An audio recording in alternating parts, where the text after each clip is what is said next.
Ao longo do desenvolvimento das sociedades humanas, houve a necessidade de criação dos métodos contraceptivos. O histórico de criação dessas técnicas voltadas para a contracepção é antigo, havendo registros dos antigos egípcios, chineses e gregos que utilizavam ervas e plantas medicinais na composição de substâncias na tentativa de se evitar a gravidez. Com o passar dos séculos, a necessidade de proteção contra as infecções sexualmente transmissíveis emergentes também ganhou enfoque. Com isso, esses métodos foram sendo aprimorados até o estágio que o conhecemos na atualidade, sendo muito importantes na independência reprodutiva feminina, na supressão da ocorrência de gravidez precoce e na diminuição nas ocorrências de infecções sexualmente transmissíveis. Atualmente, esses métodos são classificados como naturais ou comportamentais, hormonais, intrauterinos, de barreira e definitivos. Devem ser utilizados apenas a partir de recomendação médica, sendo os principais métodos contraceptivos listados a seguir. Alguns destes exibem proteção contra as ISTs. Mas o que são ISTs? Como o próprio nome evidencia, as ISTs, infecções sexualmente transmissíveis, são adquiridas através de relações sexuais desprotegidas, podendo ser transmitidas também da mãe para o bebê durante a gestação, parto ou amamentação. De maneira menos comum, as ISTs também podem ser transmitidas por meio não sexual, pelo contato de mucosa ou pele não íntegra com secreções corporais contaminadas, como sangue. Elas podem ser causadas por vírus, bactérias e parasitos, sendo alguns exemplos destas o HIV, infecção pelo papiloma vírus humano, HPV, hepatites B e C, gonorreia, dentre outras. Aí se encontra a grande importância de utilização responsável dos métodos que realmente oferecem proteção contra essas enfermidades. Os métodos classificados como comportamentais estão relacionados aos hábitos adquiridos pela mulher durante o ciclo menstrual e que devem ser realizados de forma disciplinada. Além de, no geral, apresentarem baixa eficácia, esses métodos não exibem proteção contra as ISTs. Logo, é necessário se utilizar outros métodos em conjunto a estes, como a camisinha, por exemplo. O método da tabelinha é controlado pela mulher e essa deve ter plena consciência sobre as etapas que seu corpo se encontra ao longo do ciclo menstrual. Se resume na supressão do coito nos períodos em que o organismo se encontra em estágio fértil, período em que a mulher ovula. Este não é um método seguro para se evitar a gravidez, pois tem possível funcionalidade apenas para as mulheres que exibem ciclo menstrual regular. O método denominado mucocervical ou Billings também exige que a mulher não tenha relações durante seu período fértil.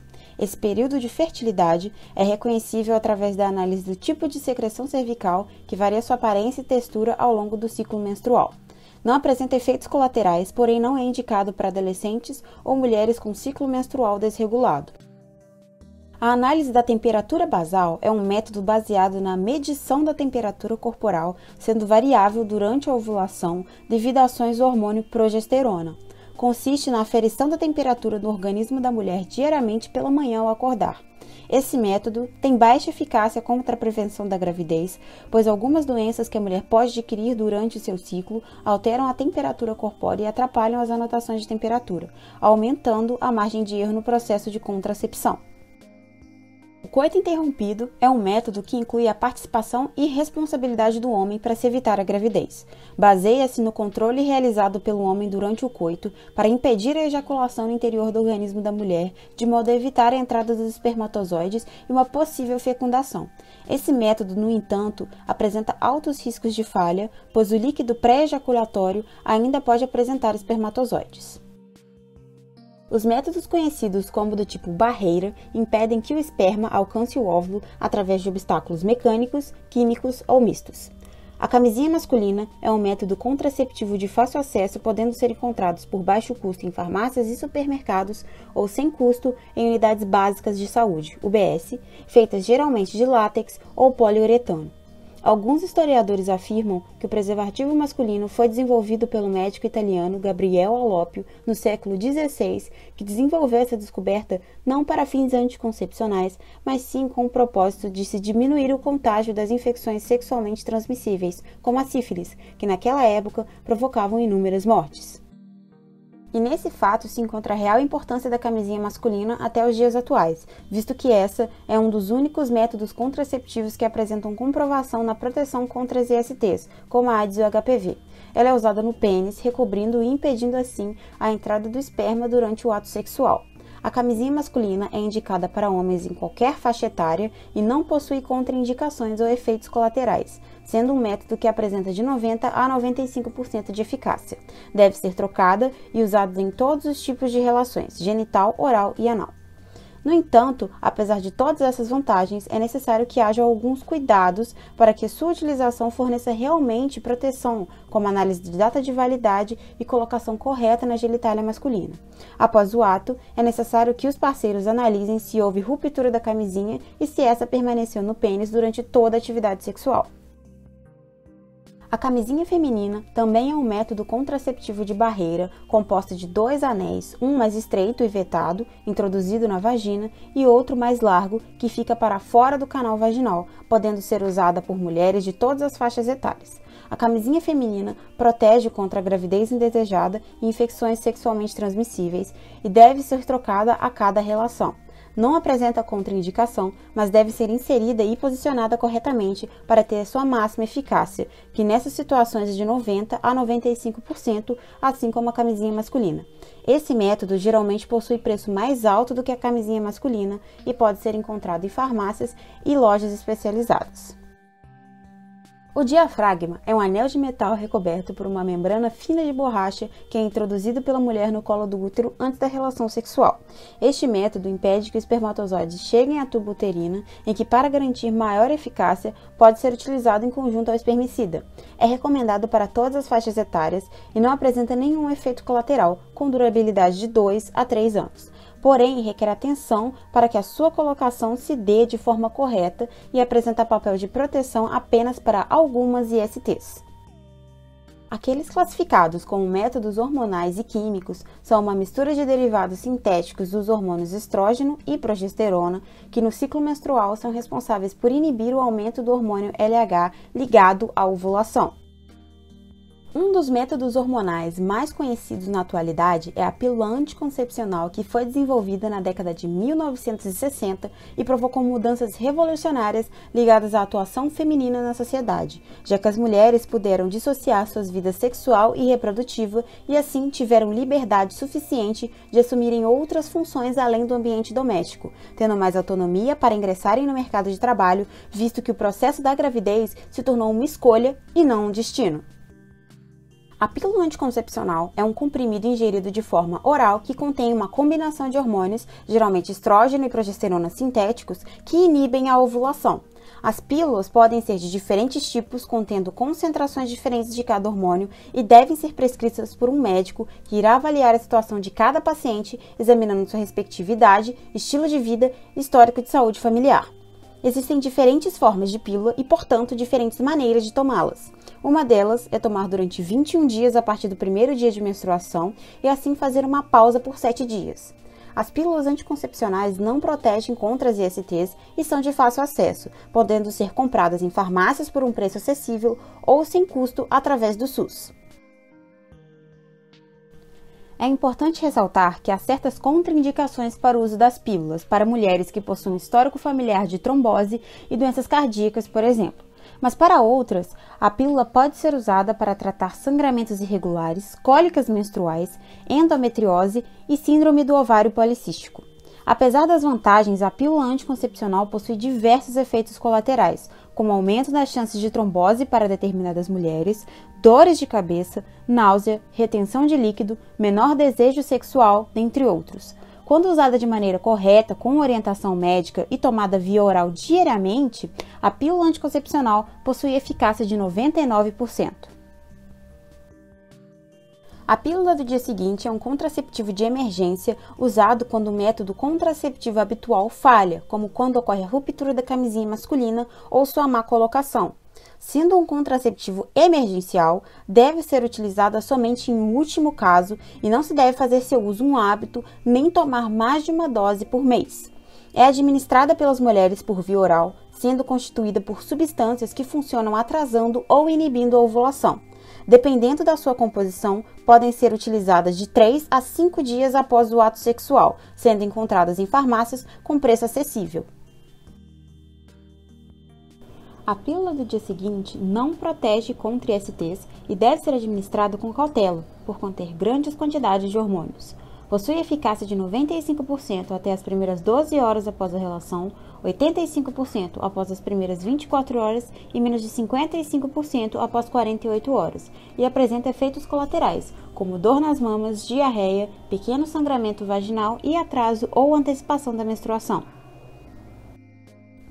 O contraceptivo injetável é um tipo de método que consiste na aplicação de uma injeção a cada 1 ou 3 meses que impede o organismo da mulher de liberar óvulos, também tornando o muco do colo do útero mais espesso, o que dificulta a fecundação. O contraceptivo injetável não protege contra ISTs e possui sua eficácia de 99% quando administrado corretamente. Não é indicado para mulheres com hipersensibilidade a qualquer componente da formulação do produto, grávidas ou aquelas que possuem câncer de mama. Provoca alguns efeitos colaterais, como dor nas mamas, náuseas e alterações menstruais. É de fácil acesso e possui preço relativamente acessível. O implante contraceptivo é um pequeno bastão de plástico flexível de fácil colocação usado por mulheres que contém um reservatório do hormônio semelhante à progesterona, liberado constantemente no organismo. Eles impedem que os ovários liberem óvulos e tornam o muco cervical mais espesso, dificultando a movimentação dos espermatozoides. O implante liberará hormônios por até 3 anos após colocado corretamente e sua eficácia é de mais de 99%. Ele não previne contra ISTs e possui alto custo. Apresenta eficácia duradoura e é uma boa alternativa para mulheres que sofrem efeitos negativos do hormônio estrógeno. No entanto, exibe alguns efeitos colaterais, como ganho de peso, dor nos seios e no abdômen. O adesivo anticoncepcional cutâneo é usado por mulheres e funciona como uma pílula tradicional, mas nesse caso os hormônios estrógeno e progesterona são absorvidos através da pele. Pode ser comprado em qualquer farmácia convencional com a receita médica do ginecologista e possui preço relativamente acessível. O adesivo anticoncepcional é bastante eficaz, pois libera hormônios na corrente sanguínea que impedem a ovulação, além de tornarem o muco cervical mais espesso, prevenindo contra a gravidez, mas não contra as ISTs. Ele é muito utilizado por meninas que esquecem de tomar a pílula anticoncepcional no horário correto, mas não deve ser administrado por mulheres acima do peso, uma vez que a camada de gordura dificulta a entrada dos hormônios no sangue. É um método eficaz, fácil de usar e não impede relações sexuais, porém possui diversos efeitos colaterais, como sangramento vaginal, retenção de líquidos e aumento da pressão arterial. O anel vaginal é um pequeno anel flexível de superfície lisa que contém hormônios. É usado por mulheres e deve ser administrado no canal vaginal, sendo contraindicado para algumas, como as que apresentam doença no fígado e câncer de mama. Ele fica no canal vaginal por 3 semanas e é retirado para uma pausa de 7 dias para ser recolocado. Sua eficácia é de 99%, sendo fácil de se encontrar e com preço acessível, porém não protege contra ISTs e possui alguns efeitos colaterais, como sangramento de escape e dores de cabeça. Já o espermicida é uma substância química que imobiliza e destrói os espermatozoides durante o ato sexual, sendo oferecidos pela indústria na forma de creme, gel, sprays e espumas e são introduzidos dentro da vagina da mulher antes da relação. É um método de fácil acesso e pode ser comprado em farmácias por um preço acessível, sendo comumente combinado com outros métodos contraceptivos, como o DIU e a pílula. É um método pouco recomendado quando utilizado sozinho, pois sua eficácia é de 79% e não protege contra ISTs. Os dispositivos intrauterinos são pequenos objetos de plástico em forma de T ou Y que são inseridos dentro do útero da mulher. O DIU de cobre libera íons de cobre no útero, tornando um local hostil para os espermatozoides, impedindo a fecundação. É um método anticoncepcional considerado bastante seguro, apresentando 99% de eficácia, porém não previne contra ISTs. Não possui contraindicações e não possui hormônios, mas pode intensificar cólicas e o fluxo menstrual. O preço do DIU e sua inserção é relativamente alto, mas é possível conseguir a inserção do DIU de cobre pelo SUS sem nenhum custo. Já o dispositivo intrauterino combinado, o Dilmirena, apresenta o hormônio progesterona que previne a gravidez de duas maneiras: impede a liberação do óvulo e espessa o muco cervical, não permitindo a movimentação do espermatozoide. Possui eficácia de 99%, mas não previne contra ISTs. Diferente do DIU de cobre, o Dilmirena, por possuir hormônios, pode provocar dores nas mamas, agravamento da acne e aumento de peso, sendo um método que apresenta um custo alto e não é oferecido pelo SUS. Por fim, existem também métodos contraceptivos que se dão através de procedimentos cirúrgicos, sendo classificados como definitivos. No organismo da mulher é realizada a laqueadura, processo que se resume em cortar, amarrar ou colocar um anel nas trompas. Esse método apresenta alta eficácia, pois mesmo que ainda ocorra a ovulação, a comunicação entre o ovário e o útero é impossibilitada, logo não há como ocorrer a fecundação. Apesar da alta proteção anticoncepcional, as desvantagens na escolha desse método se encontram no fato de ser irreversível, sendo que muitas mulheres demonstram arrependimento anos após o processo, que além disso é invasivo por ser uma cirurgia e não oferece proteção contra as ISTs. A laqueadura pode ser realizada através do SUS apenas para mulheres que tenham mais de 2 filhos ou para aquelas com idade superior a 25 anos. Já para os homens, o método contraceptivo cirúrgico é denominado vasectomia, em que se é realizado um corte nos canais deferentes por onde os espermatozoides são conduzidos no líquido ejaculatório através de uma cirurgia simples com anestesia local. Com isto, os espermatozoides permanecem sendo produzidos, porém não conseguem passar pela região onde o corte cirúrgico foi realizado. Essa cirurgia não modifica o comportamento sexual do paciente. Logo, o sêmen continua a ser produzido, mas não contém espermatozoides. Assim como a laqueadura, apenas homens com mais de 25 anos podem realizar esse procedimento pelo SUS, o qual não exibe proteção contra ISTs e nem sempre é reversível. Logo, deve ser uma escolha bem pensada. Bem, estes foram os principais métodos contraceptivos existentes atualmente. São inúmeros e representam a seriedade que deve ser levada em conta antes, durante e depois do ato sexual para que não ocorra nenhum resultado indesejado ao casal. Com todas essas opções, é fácil encontrar alguma que se enquadre melhor para cada paciente e seu parceiro. A partir de indicação médica adequada, consciência e cuidado, é possível se evitar a gravidez indesejada e a contração de doenças. Logo, acima de tudo, o sexo é a definição de um ato de responsabilidade.